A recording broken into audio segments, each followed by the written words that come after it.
এর মধ্যে 4GB RAM এবং 64GB রোমের মধ্যে Z70 আমাদের এই প্রোডাক্টটি হচ্ছে Z70 আসছে মাত্র 9499 টাকার মধ্যে।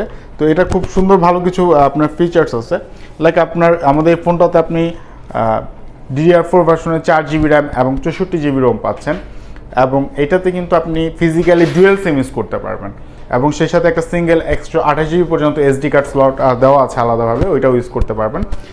এবং আমাদের এটাতে আপনি 10 ওয়াটের একটি type C port charging system পাচ্ছেন, সাথে 5000 mAh এর ব্যাটারি দেওয়া হয়েছে, সাইড মাউন্টেড ফিঙ্গার লক এবং 3D ফেস আনলক তো থাকছেই। আর এই রিজনেবল প্রাইসের মধ্যে 9499 টাকা মাত্র, এই প্রাইসের মধ্যে আপনি 5 হোল ডিসপ্লে পাচ্ছেন, আবার সেই সাথে সেকেন্ডারি নয়েজ ক্যান্সেলার সেন্সরও তো রয়েছে। আবার আমাদের ডিসপ্লেটা কিন্তু পাচ্ছেন 90 হার্টজের রিফ্রেশ রেট যুক্ত। সো ভাবা যায় যে বর্তমানে কোন, আবার উইদাউট ভার্চুয়াল র্যাম, কোন ব্র্যান্ডে কি দিচ্ছে আমি জানি না, তবে আমাদের সিম্ফনি আপনাদেরকে এখন